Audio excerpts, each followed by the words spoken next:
So, Jake, you referred to a physical fitness test that America was significantly failing in the 1950s. Can you go into the details of that particular test? The test was administered by Dr. Hans Kraus and Sonia Weber, who were postural fitness specialists, and a postural fitness specialist was then an orthopedist or a doctor of physical medicine.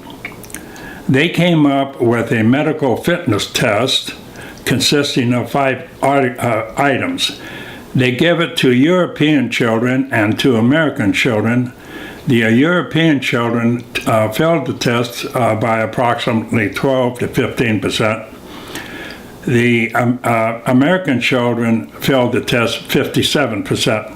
Now, I gave this test to over 2,000 kids in 1956 when I was a physical education director of the North Junior High School in Everett, Washington.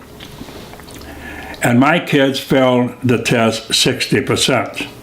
That is, you had over 50% of the nation's kids failing a minimum physical fitness test.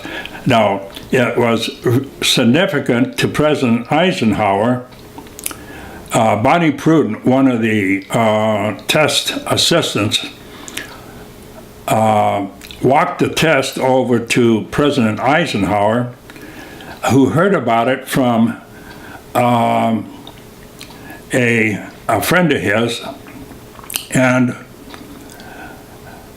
Bonnie Pruden hand-carried the information over, and Eisenhower was so disturbed about it because he saw that during the war, a great percentage of the men were dying in combat because they were not physically fit. They developed the Council of Physical Fitness for Children, and then they changed it to the Council of Physical Fitness for Sports and Physical Fitness. On one hand, this created a massive development of sports and sports arenas and clubs across the United States, and at the same time took away the emphasis of physical education. So we did a grand job in developing and increasing activity through the use of sports. When I was going to school, women did not have soccer. They played volleyball and basketball. The men had football, they had baseball,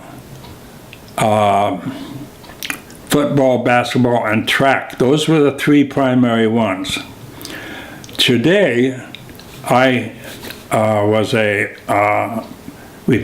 part-time volunteer coach at a local high school, and they had tennis, football, basketball, volleyball, wrestling. They had gymnastics. They didn't have the equipment at the gym. They had to go outside. So probably 30% of the high school is involved in some type of after-school activity with sports. The rest of them, of the school requirements, is maybe 1 or 2 days a week physical education in the junior high schools and elementary schools, and a set amount for high school, which is almost next to nothing. So you still have, with sports, recreation, all the gymnasiums and Little League, you still have a high percentage of people, over 70-some percent, failing the physical fitness test. these activities are not accomplishing the purpose for which they are intended. They are a major effort. Now, I had a brother who was an All-American. All my brothers were national figures in either gymnastics, swimming, or football.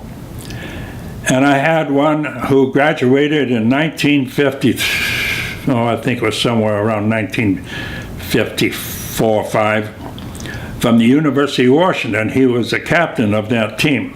He's an All-American in high school. He had offers from professional ball to play, and he turned them all down. They were only offering him $16,000 to $18,000, and they can make more than that in private industry.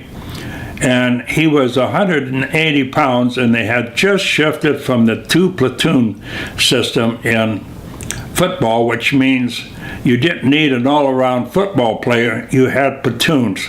And then here comes the increase of weight from 180 to 300 and some pounds on the line, and the whole game changed its character. But you still had large amounts of sports activity compared to very little physical education in the school. And whatever there is in physical education is so inadequate that the American Medical Society says that the average kid spends less than 4 minutes in elevated activity. So Mitchell in a report came out that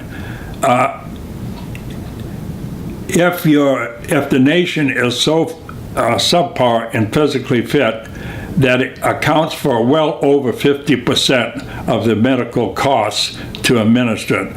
What that means is that it doesn't make any difference if you have private practice or private business or a government-run industry. The cost of medicine is going to continue to go up until you take care of this fitness. We have a health monster among us, and it's devouring our youth, and it's causing them to shorten their lives.